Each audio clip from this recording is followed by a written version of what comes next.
அரசு ஊழியர்கள் அரசாங்கத்திற்கு எதிராக புத்தகம் எழுதக்கூடாது. அரசு ஊழியர்கள் புத்தகம் எழுதுவது வெளியீடு தொடர்பான திருத்த அரசாணை வெளியீடு.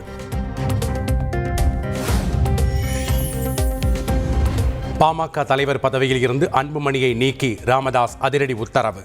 நிறுவனராக இருக்கும் தான் தலைவர் பதவியையும் ஏற்பதாக அறிவிப்பு. தேர்தலின் வெற்றிக்காக அயராது உழைக்க வேண்டும் என்ற நோக்கில் பாட்டாளி மக்கள் கட்சியின் தலைவராக பொறுப்பு வகித்து வரும் மருத்துவர் அன்புமணி ராமதாஸ் பாட்டாளி மக்கள் கட்சியின் செயல் தலைவராக நியமனம் செய்கிறேன். தலைவர் பொறுப்பையும் நானே எடுத்துக் கொள்கிறேன்.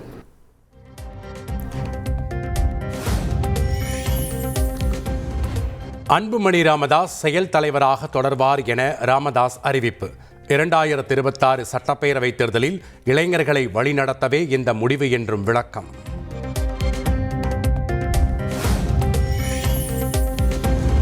பாமக தலைவர் பதவியில் இருந்து அன்புமணி நீக்கப்பட்ட நிலையில் நிர்வாகிகளுடன் கட்சி தலைவர் ராமதாஸ் சுமார் 3 மணி நேரம் ஆலோசனை. தைலாபுரம் தோட்டத்தில் நடைபெற்ற ஆலோசனை கூட்டத்தில் குடும்பத்தினர் மற்றும் முக்கிய நிர்வாகிகள் மட்டும் பங்கேற்றதாக தகவல். 2 மணி நேரத்திற்கு மேல் காத்திருந்த திலகபாமா அனுமதிக்கப்படாததால் புறப்பட்டுச் சென்றார். சென்னை கிண்டியில் உள்ள தனியார் ஹோட்டலில் வெள்ளிக்கிழமை நண்பகல் 12 மணிக்கு செய்தியாளர்களை சந்திக்கிறார் மத்திய உள்துறை அமைச்சர் அமித்ஷா. அதிமுகவுடனான கூட்டணி பேச்சுவார்த்தை, பாஜக மாநில தலைவர் தேர்தல் உள்ளிட்ட பரபரப்பான சூழலில் முக்கியத்துவம் பெறும் அமித்ஷா வருகை. சென்னை சூப்பர் கிங்ஸ் அணியின் கேப்டனாக மீண்டும் தோனி நியமனம். காயம் காரணமாக நடப்பு IPL தொடரில் இருந்து ருத்ராஜ் கெய்க்வாட் விலகியதால் அறிவிப்பு.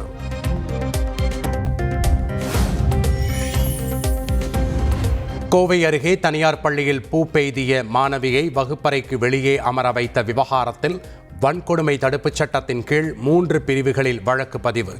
பள்ளி முதல்வர் ஆனந்தி, அலுவலக உதவியாளர் சாந்தி, தாளாளர் தங்கவேல் பாண்டியன் ஆகிய 3 பேர் மீது வழக்கு பதிவு செய்து நடவடிக்கை.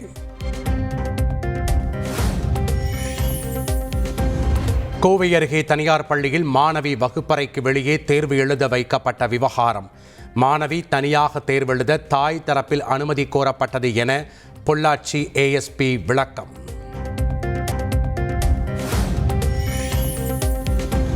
கோவை அருகே பள்ளி மாணவியை வகுப்பறைக்கு வெளியே தேர்வு எழுத வைத்த விவகாரம். பள்ளி முதல்வரை தற்காலிக பணி நீக்கம் செய்து நடவடிக்கை.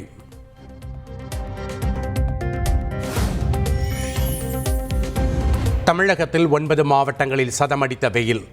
கோவை மலைப்பகுதிகள் மற்றும் நீலகிரி மாவட்டத்தில் கனமழைக்கு வாய்ப்பு. தமிழகத்தில் அதிகபட்ச வெப்பநிலை 2 முதல் 3 டிகிரி செல்சியஸ் வரை உயரக்கூடும் எனவும் வானிலை ஆய்வு மையம் தகவல்.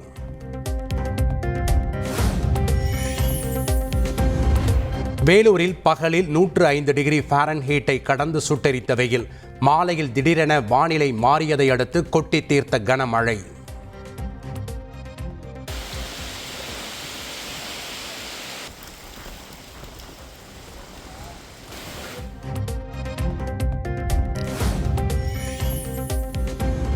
ஆபரண தங்கத்தின் விலை சவரனுக்கு 1200 ரூபாய் அதிகரிப்பு. 1 சவரன் 68,480 ரூபாய்க்கு விற்பனை.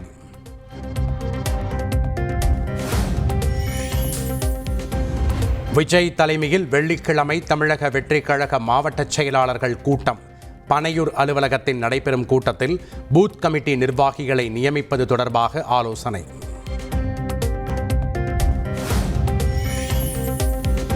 மும்பை குண்டுவெடிப்பு சம்பவத்தில் மூளையாக செயல்பட்ட தஹ்பூர் ராணா இந்தியா அழைத்து வரப்பட்டார். டெல்லி NIA தலைமையகத்தில் பலத்த பாதுகாப்புடன் விசாரணை.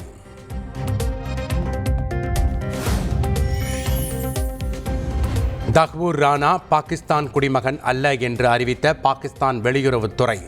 பாகிஸ்தான் குடிமகன் என்பதற்கான ஆவணங்களை கடந்த 20 ஆண்டுகளாக புதுப்பிக்கவில்லை என்றும் விளக்கம்.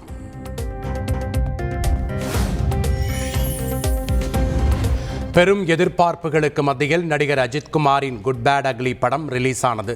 திரையரங்குகள் முன் ஆட்டம் பாட்டத்துடன் ரசிகர்கள் கொண்டாட்டம்.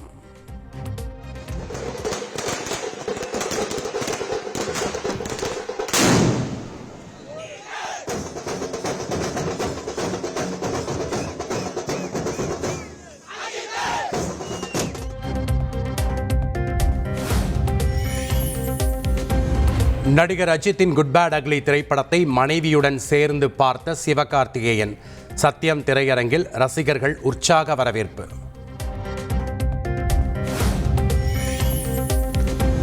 டெல்லி, ஹரியானா, உத்தரப்பிரதேசம் உள்ளிட்ட வட மாநிலங்களில் திடீரென மாறிய வானிலை. பலத்த சூறை காற்றுடன் கனமழை கொட்டி தீர்த்ததால் தணிந்த வெப்பம்.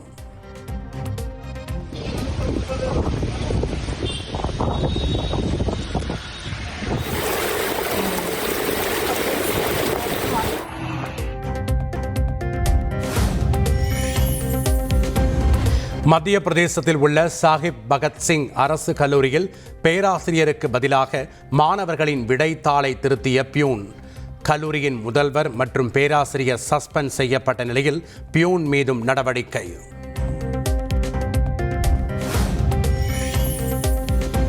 தம்மிடம் மனு கொடுக்க வந்த பெண்ணை கண்டுகொள்ளாமல் தள்ளிவிட்ட பீகார் கல்வித்துறை அமைச்சர் சுனில்குமார். வீடியோ வைரலான நிலையில் சமூக வலைதளத்தில் வலுக்கும் கண்டனம்.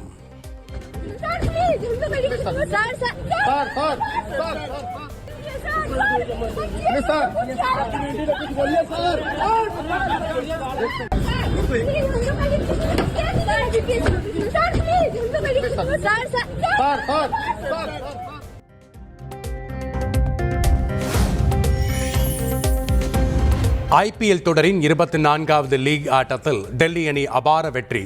6 விக்கெட்டுகள் வித்தியாசத்தில் பெங்களூரு அணியை வீழ்த்தி அசத்தல்.